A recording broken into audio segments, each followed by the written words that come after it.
প্রিয় দিনী ভাই এবং বোনেরা, আজকে শুক্রবার দিন অথবা রাত ছোট্ট একটি দোয়া যদি শুধুমাত্র 10 বার পড়তে পারেন, আপনাদের জীবনে যত গুনাহ আছে, চোখের গুনাহ, কানের গুনাহ, জবানের গুনাহ, অন্তরের গুনাহ, যত কবিরা সগীরা গুনাহ আছে, আল্লাহ রাব্বুল আলামিন ওয়াদা করে বলেছেন আমি সব গুনাহগুলো ধুয়ে মুছে ছাপ করে দেব। তাই এই দোয়াটি আজকে পড়তে হবে নিষ্পাপ হওয়ার জন্যে, এবং নবী করিম সাল্লাল্লাহু আলাইহি ওয়াসাল্লাম ওয়াদা করে বলেছেন আপনাদের পরিবার সংসারের মধ্যে যাদের অভাব অনটন আছে, নবীজি বলেছেন আপনাদের পরিবার সংসার থেকে আল্লাহ অভাব অনটনগুলো দূর করে আপনাদেরকে চতুর্দিক থেকে যারা ইনকাম করে তাদের রিজিকের মধ্যে বরকত দিবে, এবং চতুর্দিক থেকে রিজিক দিবে, অভাব অনটন সংসার থেকে দূর করে দেবে। শুধু তাই নয়, নবীজি ওয়াদা করে আল্লাহর কসম করে বলেছেন যেই দোয়াটা পাঠ করবেন, একটি ছোট্ট দোয়া পাঠ করে আপনি আল্লাহর কাছে যেই দোয়া করবেন সেই দোয়াই আজকে কবুল ও মঞ্জুর হয়ে যাবে ইনশাআল্লাহ। তাই আমি আপনাদেরকে এই সুন্দর আমলটা আমি আপনাদেরকে শব্দে শব্দে করিয়ে দেব, আমার সঙ্গে সঙ্গে আপনারা পাঠ করবেন, তাহলেই চলবে ইনশাআল্লাহ। কারণ পরবর্তীতে আপনারা অনেকেই পাঠ করতে পারেন না, সময় হয় না, সুযোগ হয় না। তাই আমি আপনাদেরকে এই ছোট্ট শ্রেষ্ঠ গুনাহ মাফের দোয়াগুলো এবং রিজিক পাওয়ার দোয়াগুলো, পরিবার সংসারের অভাব অনটন পাওয়ার দোয়াগুলো একটিবার একটি সময় পাঠ করিয়ে দেব ইনশাআল্লাহ। আশা করা যায় যদি সঠিকভাবে সুন্দরভাবে পাঠ করতে পারেন, আমার সঙ্গে আমি পড়িয়ে দিচ্ছি, ইনশাআল্লাহ কপাল খুলে যাবে, জীবনের গুনাহগুলো আল্লাহ ক্ষমা করবে যদি এভাবে ক্ষমা চাইতে পারেন, এবং রিজিকও দিয়ে দিবে, মনের আশাও পূরণ হয়ে যাবে ইনশাআল্লাহ। তাই ভিডিওটা ধৈর্য সহকারে দেখতে থাকুন ইনশাআল্লাহ। প্রিয় দিনী ভাই এবং বোনেরা, গুনাহ অনেক করেছেন, অন্যায় অনেক করেছেন, কিন্তু আল্লাহ রাব্বুল আলামিনের কাছে এখনো পর্যন্ত ক্ষমা চাইতে পারেন না। আপনি নিষ্পাপ এখনো পর্যন্ত হতে পারেন না, গুনাহের বোঝা মাথায় নিয়ে আপনি চলাফেরা করছেন এদিক সেদিক। আপনি কি জানেন এই গুনাহের কারণে আপনার রিজিক আল্লাহ তাআলা কমিয়ে দিচ্ছে? আপনি হাত তুলে আল্লাহর দরবারে দোয়া করছেন, কিন্তু গুনাহের কারণে আপনার সেই দোয়া আল্লাহ রাব্বুল আলামিন কবুল মঞ্জুর করে না। গুনাহগার ব্যক্তির উপর আল্লাহর রহমত থাকে না, আল্লাহ অসন্তুষ্ট হয়ে যায়। এই জন্যে গুনাহ করা যাবে না। গুনাহ করার পরে যদিও গুনাহ শয়তানের ওয়াসওয়াসায় ফেরে পড়ে আপনি করে ফেলেছেন, আপনি ক্ষমা চাইতে হবে সব সময়। এই গুনাহের কারণে আপনার চেহারার সৌন্দর্য নষ্ট হয়ে যাচ্ছে, এই গুনাহের কারণে শয়তান খুশি হয়ে যায়, জাহান্নামের আগুন ধাও ধাও করে জ্বলে এই গুনাহের জন্যে। যদি আপনি এই গুনাহগুলো ক্ষমা করে না যেতে পারেন কবরের মধ্যে, তাহলে ধাও ধাও করে জাহান্নামের আগুন কবরের মধ্যে জ্বলতে থাকবে। প্রিয় দিনী ভাই এবং বোনেরা, আজকে শুক্রবার, নিষ্পাপ হয়ে যাবেন। শুক্রবার কিন্তু এমন একটি দিন আল্লাহ রাব্বুল আলামিনের কাছে ক্ষমা চাইবেন আর ক্ষমা করে দিবে। আল্লাহর কাছে বলবেন মন থেকে, আল্লাহ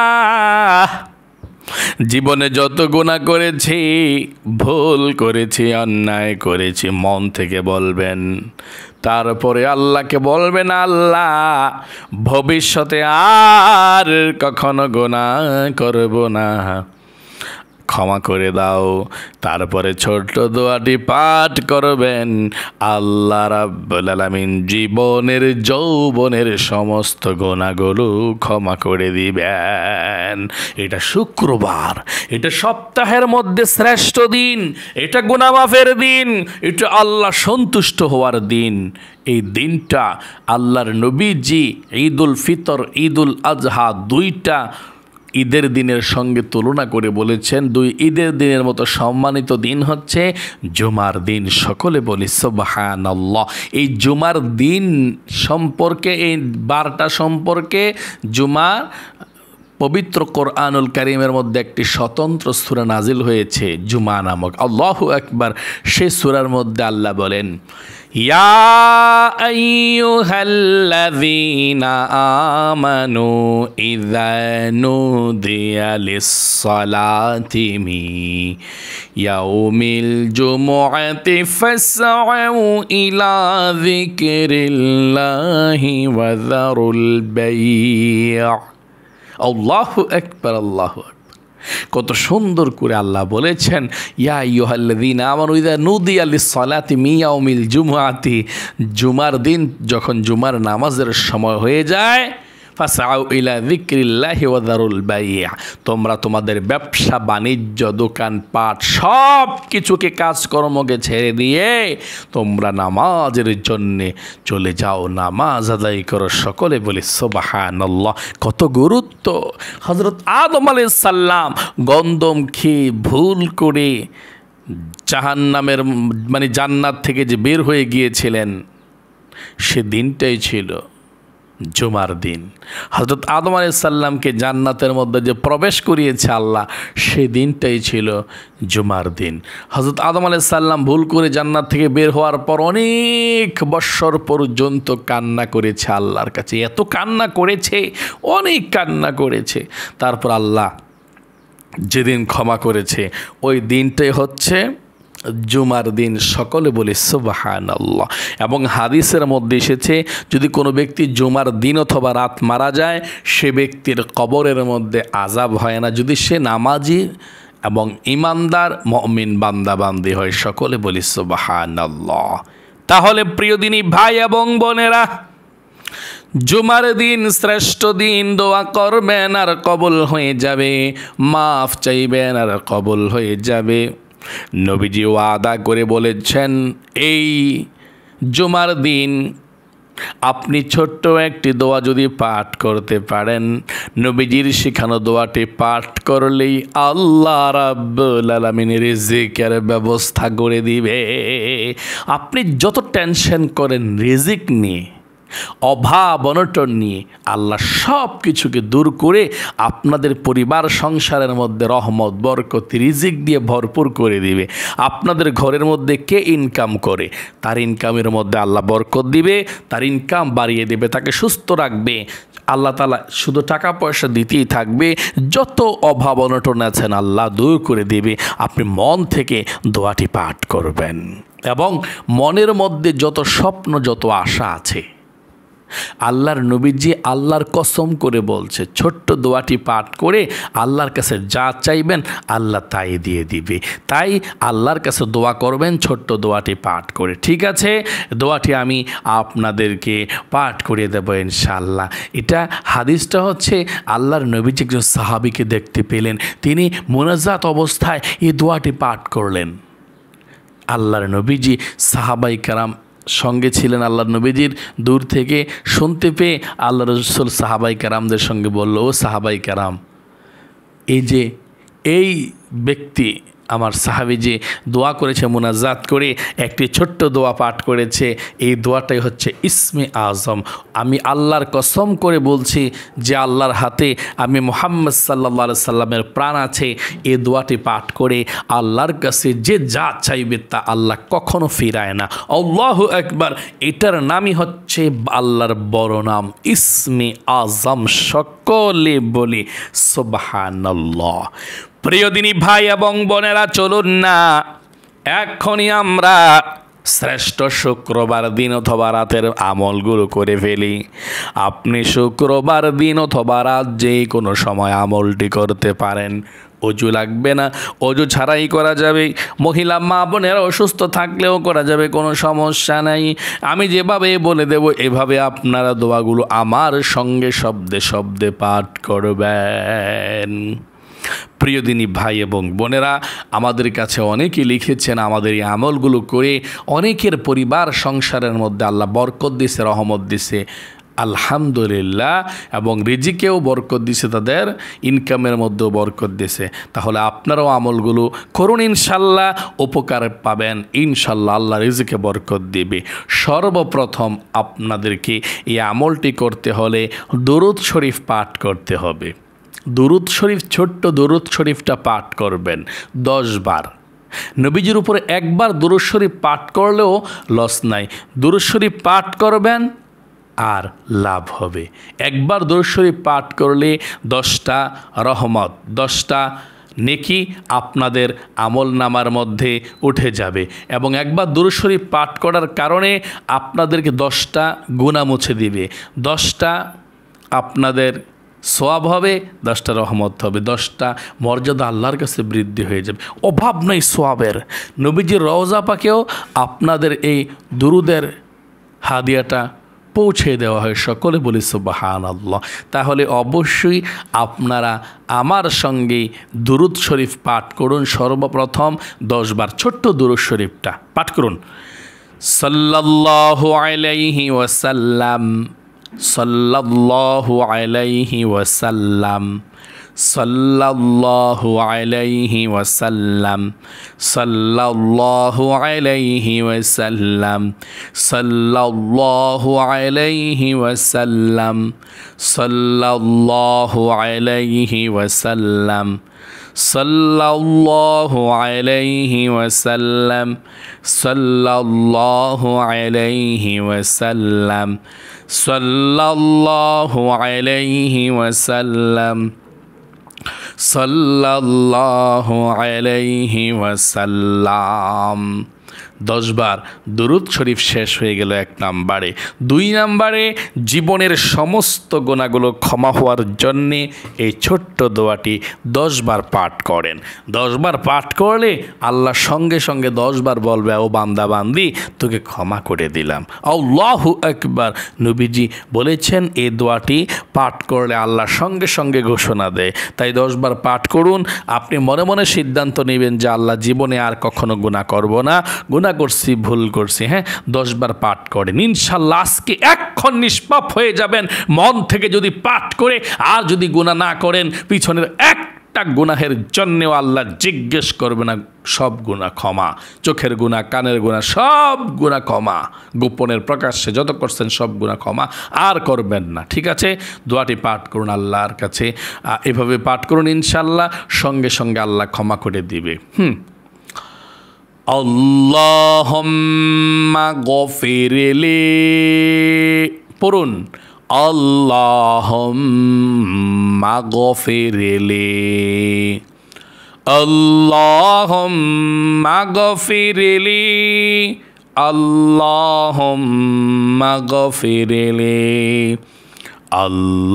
আল্লাহুম্মা গফিরলি, আল্লাহুম্মা গফিরলি, আল্লাহুম্মা গফিরলি, আল্লাহুম্মা গফিরলি, আল্লাহুম্মা গফিরলি, আল্লাহুম্মা গফিরলি। 10 বার। আপনাদের পরিবার সংসারের মধ্যে যাতে আল্লাহ বৃষ্টির মতো রিজিক দেয়, যারা ইনকাম করে ইনকামের মধ্যে যাতে আল্লাহর বরকত দেয়, এই জন্যে নবীজির শিখানো দোয়াটি পাঠ করুন। নবীজি বলেছেন যত টেনশন আছে রিজিকের, আপনাদের অভাব অনটনের মধ্যে আছেন, কেমনে চলবেন, কেমনে খাইবেন, কেমনে বাঁচবেন, আল্লাহ সব কিছুকে দূর করে আপনাদেরকে রিজিক দিবে। আপনি খাঁটি দিলে পাঠ করুন দোয়াটি, ইনশাআল্লাহ পাঠ করুন। আল্লাহর নবী ওয়াদা করে বলেছেন, পাঠ করুন আমার সঙ্গে, একটিবার দোয়াটি পাঠ করুন। আল্লাহুম্মা ইন্নী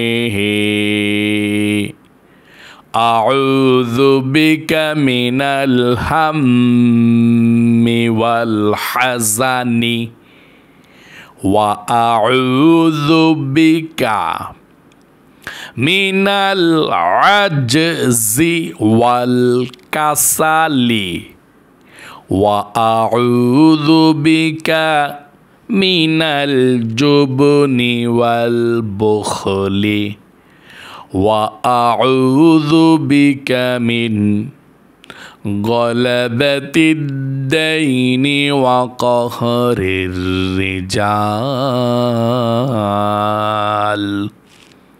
তারপরে মনের আশা পূরণ হওয়ার জন্যে ইসমে আজম দোয়াটি পাঠ করুন। আল্লাহ আপনাদের মনের যে কোনো আশা আছে আল্লাহ পূরণ করবে, শুধু আল্লাহর কাছে বলবেন দোয়াটি পাঠ করে, সহি শুদ্ধ করে পাঠ করুন। আল্লাহুম্মা ইন্নী আসআলুকা বিআন্নী আশহাদু আন্নাকা আনতাল্লাহু লা ইলাহা ইল্লা আনতাল আহাদুস সামাদুল্লাযী লাম ইয়ালিদ ওয়া লাম ইউলাদ ওয়া লাম ইয়াকুল লাহু কুফুয়ান আহাদ। আশা করি দোয়াটি পাঠ করতে পেরেছেন। আবারও দুরূদ শরীফটা আবারও পাঠ করুন আমার সঙ্গে, তারপরে ইনশাল্লাহ আল্লাহর কাছে যা চাইবেন তাই পেয়ে যাবেন। নবীজি ওয়াদা করে বলেছেন, দোয়াটি কিন্তু পাঠ করে ফেলেছেন। সাল্লাল্লাহু আলাইহি ওয়াসাল্লাম পাঠ করুন। সাল্লাল্লাহু আলাইহি ওয়াসাল্লাম, সাল্লাল্লাহু আলাইহি ওয়াসাল্লাম, সাল্লাল্লাহু আলাইহি ওয়াসাল্লাম, সাল্লাল্লাহু আলাইহি ওয়াসাল্লাম, সাল্লাল্লাহু আলাইহি ওয়াসাল্লাম, সাল্লাল্লাহু আলাইহি ওয়াসাল্লাম, সাল্লাল্লাহু আলাইহি ওয়াসাল্লাম, সাল্লাল্লাহু আলাইহি ওয়াসাল্লাম, সাল্লাল্লাহু আলাইহি ওয়াসাল্লাম, সাল্লাল্লাহু আলাইহি ওয়াসাল্লাম। দুরূদ শরীফ শেষ, আমলটা শেষ। শুধু আমিন আমিন বলবেন মনটা সরল রেখে। আলহামদুলিল্লাহি রাব্বিল আলামিন। ইয়া আল্লাহ, ইয়া রহমান, ইয়া রহিম, ইয়া হাইয়্যু ইয়া কাইয়্যুম। ইয়া আল্লাহ, আজকে জুমার দিন, শুক্রবার, দোয়া কবুলের দিন, সপ্তাহের মধ্যে শ্রেষ্ঠ দিন গো আল্লাহ। জিলকদ মাস, বরকতপূর্ণ মাস চলছে ও আল্লাহ। এই বরকতপূর্ণ মাসের শুক্রবারে আল্লাহ জুমার দিন তোমার দরবারে আল্লাহ হাত উঠাইলাম, দিন অথবা রাত। যে আমলগুলো তোমার বান্দা বান্দিরা করেছে, তোমার নবী তো বলেছেন ওয়াদা করে তুমি সমস্ত গুনাহগুলো ক্ষমা করে দিবে, তুমি ঋণ পরিশোধ করার ব্যবস্থা করে দেবে। দোয়াটি পাঠ করলে পাঠ করেছে, তুমি ওয়াদা করেছ মনের আশা পূরণ করবে। আল্লাহ দয়া করে মায়া করে তোমার বান্দা বান্দিরা আল্লাহ দোয়াগুলো পড়েছে, আল্লাহ তাদের সকলের জীবনের যৌবনের প্রকাশ্যে গোপনে যত গুনাহ আছে আল্লাহ সমস্ত গুনাহগুলো তুমি ক্ষমা করো। চোখের গুনাহ, কানের গুনাহ, অন্তরের গুনাহ, গান শোনার গুনাহ, ছবি দেখার গুনাহ, যত গুনাহ জীবনে করেছে, ভুল করছে না জেনে না বুঝে, আল্লাহ তাদেরকে তুমি ক্ষমা করো, মাফ করো। নতুন করে নিষ্পাপ জীবন সকলকে তুমি দান করো, আমিন। আয়া আল্লাহ রাব্বুল আলামিন, যাদের অভাব অনটন আছে পরিবার সংসারের মধ্যে, অনেকে আল্লাহ টেনশনে খাবার খেতে পারে না, টেনশনে ঘুমাইতে পারে না, ঋণ করেছে, অভাব অনটনের মধ্যে আছে আল্লাহ অভাব অনটনকে দূর করো আল্লাহ, ঋণকে পরিশোধ করার তৌফিক দাও আল্লাহ, ফ্যামিলির মধ্যে বরকত দাও, রহমত দাও, অভাবকে দূর করো, শান্তি দাও, আল্লাহুম্মা আমিন। ইয়া আল্লাহ, অনেকে আছেন মক্কা মদিনায় যেতে মন চায় কিন্তু টাকা নাই, অনেকে আছে গরিব অসহায়দেরকে দান করতে মন চায়, টাকা নাই, অনেকে আছে আল্লাহ মাদ্রাসা মসজিদে টাকা পয়সা দিতে মন চায় কিন্তু টাকা পয়সা নাই। আল্লাহ তাদেরকে তুমি ধন সম্পদ বাড়িয়ে দাও, রিজিকের মধ্যে বরকত দাও, অভাব অনটন দূর করো। যারা ইনকাম করে ঘরের মধ্যে আল্লাহ এই শুক্রবারে বলছি তাদের সকলের ইনকামের মধ্যে বরকত দাও, রিজিকের মধ্যে বরকত দাও। আয় আল্লাহ রাব্বুল আলামিন, তোমার দরবারে ফরিয়াদ, যার মনের মধ্যে যে স্বপ্ন যে আশা আছে আল্লাহ সকলের মনের আশাকে তুমি পূরণ করো, মনের ব্যথাগুলোকে তুমি দূর করো, আমিন। রব্বির হামহুমা কামা রব্বায়ানি সগীরা, রব্বির হামহুমা কামা রব্বায়ানি সগীরা। আল্লাহ, আমাদের মা বাবা, দাদা দাদি, নানা নানি যারা অন্ধকার কবরের মধ্যে আছে তারা তো আমাদের দিকে তাকিয়ে আছে আল্লাহ, তাদের সকলের কবরের মধ্যে শান্তির ফয়সালা করে দাও, তাদের কবরের মধ্যে জান্নাতুল ফেরদাউস নসিব করো আল্লাহ। আমাদের সকলকে প্রত্যেকটা গুনাহ থেকে বেঁচে থাকার তৌফিক দাও, নিষ্পাপ হয়ে যাতে কবরের মধ্যে আল্লাহ যেতে পারি সেই তৌফিক দান করো, আমিন। রব্বির হামহুমা কামা রব্বায়ানি সগীরা। আখিরি তামান্না ওয়াজআল কালিমাতুনা ইনদাল মাউতি লা ইলাহা ইল্লাল্লাহু মুহাম্মাদুর রাসূলুল্লাহ। প্রিয় দিনী ভাই এবং বোনেরা, আল্লাহ রাব্বুল আলামিন আপনাদেরকে ভালো রাখুক, সুস্থ রাখুক এবং পরিবার সংসারে বরকত রহমত দিক, ছেলে সন্তানদের আপনাদেরকে ভালো রাখুক। সকলে কমেন্ট বক্সের মধ্যে লিখবেন আমিন। যারা যারা আমিন লিখেছেন, ভিডিওতে একটি লাইক দিয়েছেন, তাদের জন্য আমি দোয়া করি, ও আল্লাহ, এই দুইটা হাত দিয়েই তো আমাকে তুমি মক্কা মদিনায় স্পর্শ করার তৌফিক দিয়েছ। দুইটা হাত উঠাইছি আল্লাহ, তোমার বান্দা বান্দীদেরকে জীবনে একটিবার হইল নেও, তাদের মনের মধ্যে অনেক স্বপ্ন, অনেক আশা মক্কা মদিনায় যাওয়ার। আমিন। প্রিয় দিনী ভাই এবং বোনেরা, ভালো থাকবেন, সুস্থ থাকবেন। ও হ্যাঁ, একটি কথা বলতেই হয়, এখনও পর্যন্ত যারা আমাদের এই চ্যানেলটি সাবস্ক্রাইব করেননি, এই ভিডিওর নিচে ডান দিকে লেখা আছে চ্যানেলটা সাবস্ক্রাইব বাটনটা সাবস্ক্রাইব করে প্রথমে, তারপরে দেখবেন একটা বেল আসবে, বেলটার উপর আবার চাপ দিবেন, নোটিফিকেশান প্রোগ্রাম আসলে অল করে দিবেন, তাহলে সব ভিডিওগুলো আপনারা পেয়ে যাবেন। এবং আরেকটি সতর্কনীয় বার্তা, যেটা অনেক প্রতারকরা আছে আমাদের ভিডিওগুলো নিয়ে কাটছাট করে তাদের ভয়েসগুলো তারা লাগিয়ে আমাদের ভয়েসগুলো কেটে দিয়ে উপরে দিয়ে ডিসপ্লেতে পিকচারের উপরে নাম্বার দিয়ে দেয় যে আমরা কবিরাজি চিকিৎসা করব, তদবির করব, আপনারা ফোন করুন, এই 24 ঘন্টায় ফলাফল সব কাজ করি। তারা যেগুলা করে এগুলো সব মিথ্যা, সেটা আমি নই, সেটা প্রতারকরা করে থাকে। এই জন্যে সাবধান, আমি চিকিৎসা করি না এবং আমি কখনো কারো কাছ থেকে টাকা পয়সা চাই না এবং আমি কখনো কারোর সঙ্গে কথা বলি না। ঠিক আছে, টোটালি আমি চিকিৎসা করি না, আমি কোরআন হাদিসের আমলের কথা বলে দেই, হ্যাঁ, এবং আমি কাউকে ফোন নাম্বার দেই না। যারা ফোন নাম্বার দিয়ে চিকিৎসার কথা বলে আমার ভিডিওর উপরে, তারা ধোঁকাবাজ, বাটপার, সিটার, বদমাইশ, তাদের কথা শুনবেন না, তাদের পাল্লায় পড়বেন না। অনেক সরল মনা ভাই বোন আছে, তারা আরে হুজুরের নাম্বারটা পাই না, পাইছে হুজুরের নাম্বারটা ফোন দিয়ে সাইরা ওই ভণ্ডরা বলে হ্যাঁ আমি হুজুর বলছি, টাকা পয়সা দেন, পাঠান, তো পরে ধোঁকা খায়। এই জন্য বলবো ধোঁকা খাবেন না, সেটা দায়ভার আমরা নেব না, কারণ সেটা আমরা নয়, সেটা প্রতারকরা। ঠিক আছে, আমরা কখনো কারোর সঙ্গে কথা বলি না এবং কারো চিকিৎসা আমরা করি না। অযথা আপনারা কাউকে ফোন দিবেন না, টাকা পয়সা দিবেন না। ঠিক আছে প্রিয় দিনী ভাই এবং বোনেরা, আমার অনেক আন্টি আঙ্কেল আছেন আমাদের ভিডিওগুলো দেখেন, আল্লাহ আপনাদের জীবনের মধ্যে আল্লাহ বরকত দিক, আল্লাহ সবসময় ভালো রাখুক। আমিন। আজ এ পর্যন্তই, আবার অন্য কোনো ভিডিওতে দেখা হবে, সেই পর্যন্ত আপনাদের সকলের সুস্বাস্থ্য আল্লাহর কাছে সুস্থতার কামনা করে আজ এখানে বিদায় নিচ্ছি। আসসালামু আলাইকুম ওয়া রাহমাতুল্লাহি ওয়া বারাকাতুহু।